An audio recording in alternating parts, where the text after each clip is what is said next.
दोस्तों नमस्कार। जय हिंद, वंदे मातरम, जय भारत, जय हिंदू राष्ट्र। मैं आपका दोस्त योगी बोल रहा हूँ और आप मेरा चैनल देख रहे हैं द योगी वाणी। यदि आप चैनल पर पहली बार आए हैं तो इसे लाइक करें, शेयर करें और सब्सक्राइब करें।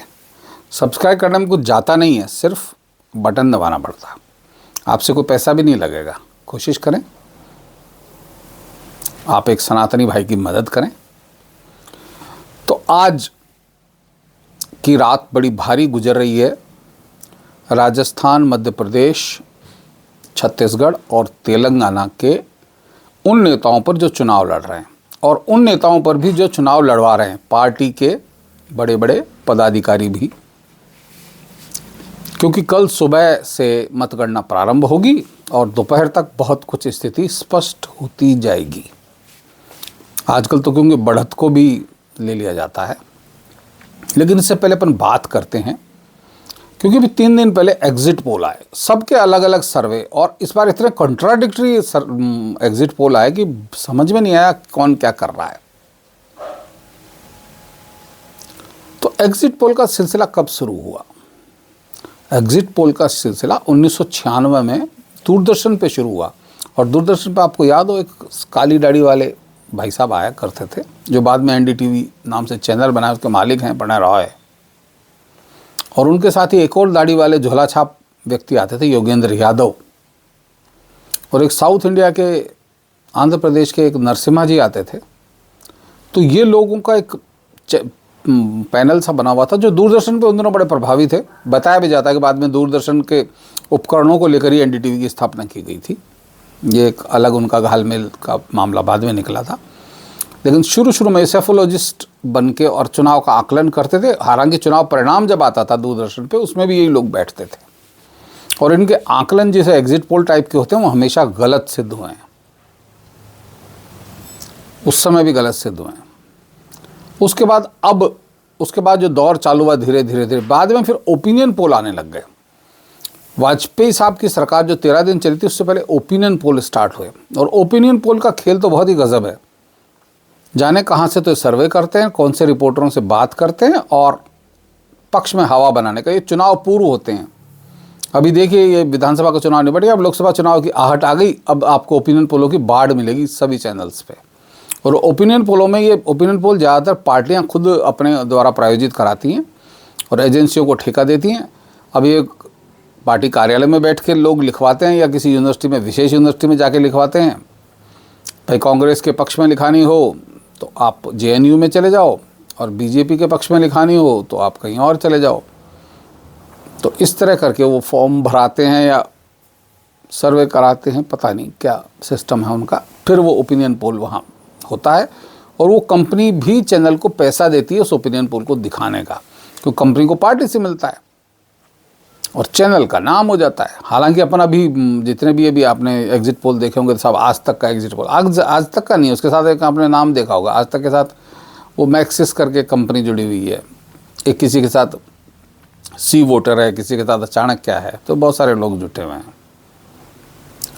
अब एक बात और बताएं, आप में से कितने लोग, आप जवाब भी दीजिए इसमें, कि आप में से कितने लोग हैं जिनको किसी एग्जिट पोल वाले ने सर्वे के लिए संपर्क किया हो।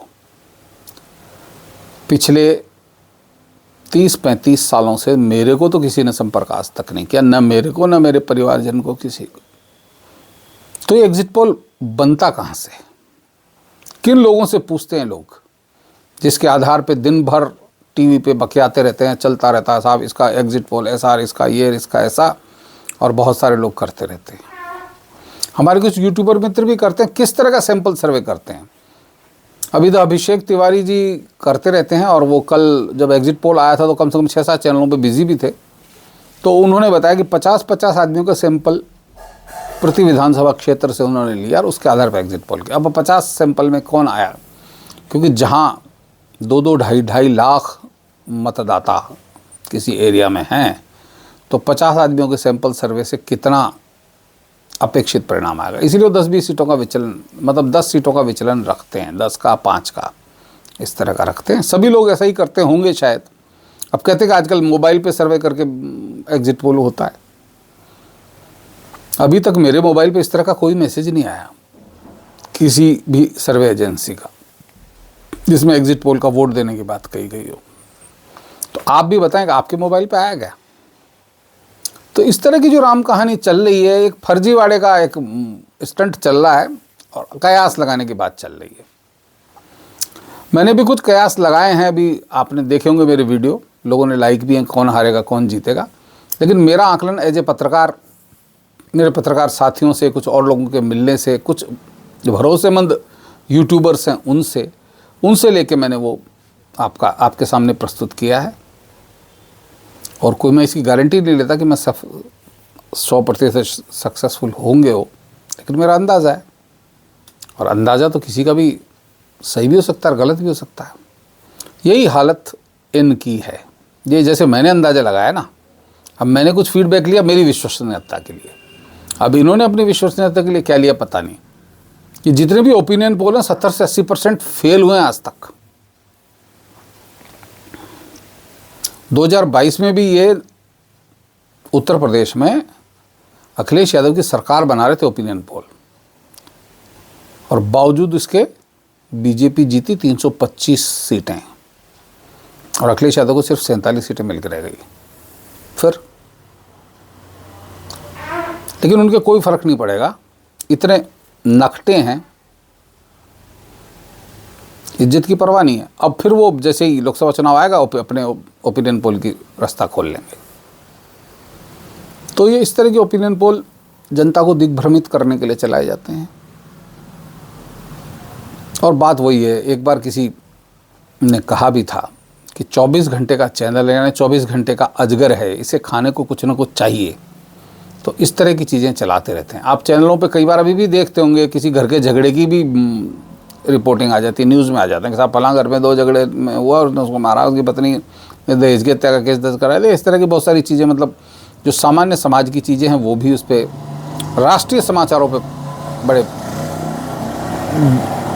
ज़ोरों से दिखाई जाती रही हैं। तो समाचार का तो खेला यही है। अब इस पर क्या ओपिनियन पोल और क्या एग्जिट पोल, असली जो पोल का परिणाम है जो जनता ने दिया है वो कल आपको मिल जाएगा इन विधानसभाओं का। तो दोस्तों आज के लिए इतना ही, फिर मिलते हैं अगले किसी वीडियो में। जब तक के लिए आज्ञा दीजिए। नमस्कार, जय हिंद, जय भारत, वंदे मातरम, जय श्री राम।